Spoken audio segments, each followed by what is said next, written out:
नमस्कार।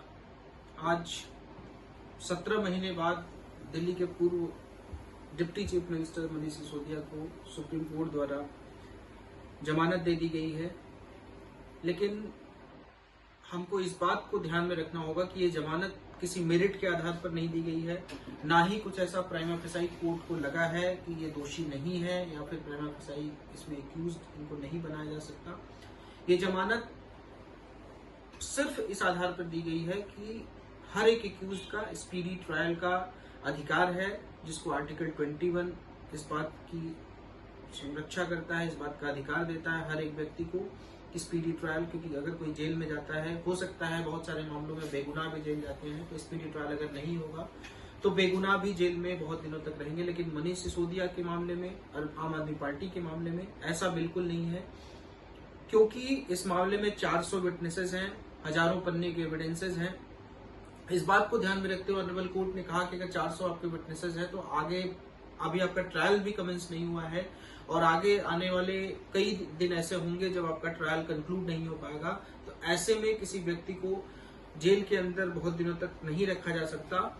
इसी बात को ध्यान में रखते हुए जो पहला ऑनरेबल कोर्ट ने ऑब्जर्व किया कि स्पीडी ट्रायल नहीं हो पा रहा है, क्योंकि जब पिछली बार अगर आपको ध्यान होगा जमानत इनकी लगी थी तो ऑनरेबल कोर्ट ने कहा था कि अगर 3 महीने में अगर ट्रायल शुरू नहीं होता है तो आप फिर से फ्रेश बेल फाइल करिएगा, फिर हम उसको देखेंगे। तो ये फिर से फ्रेश बेल फाइल हुई थी और इसमें ऑनरेबल कोर्ट ने पाया कि ट्रायल कमेंस नहीं हो पाया है। प्रोसिक्यूशन की भी जो ईडी है, जो इसमें प्रोसिक्यूशन है, उनकी भी एक समस्या है, क्योंकि जो लोग एक्यूज्ड है इस मैटर में वो बहुत ही पावरफुल पॉलिटिकली कनेक्टेड लोग हैं।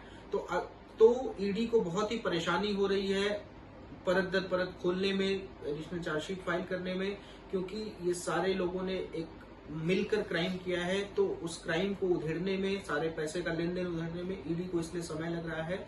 इसकी वजह से उसका लाभ लेते हुए आज सिसोदिया जी को जेल में बेल मिल गई है। 3 बातें मुख्यतः और हैं इसमें कि बेल क्यों दी गई।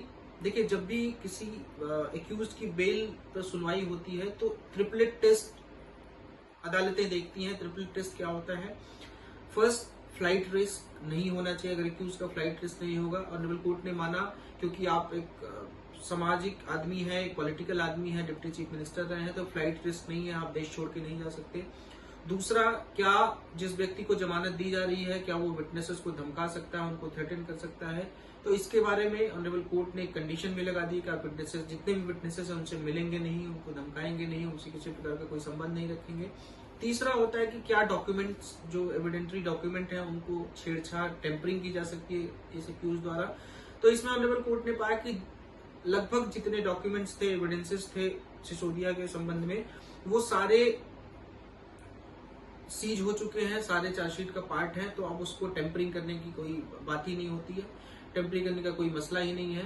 तो ये 3 जो ट्रिपलेट टेस्ट को भी ऑनरेबल कोर्ट ने देखा कि ट्रिपलेट टेस्ट को ये एक्यूज पास करता है मनीष सिसोदिया, और इस बात को ध्यान में रखते हुए मनीष सिसोदिया को बेल मिल गई है।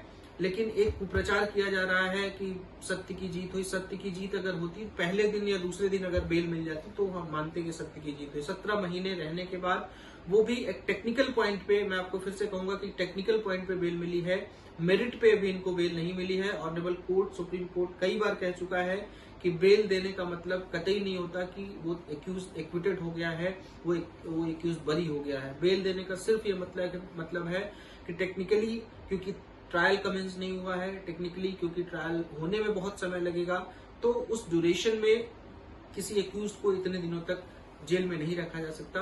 आज के सेशन में इतना ही। धन्यवाद। जय हिंद।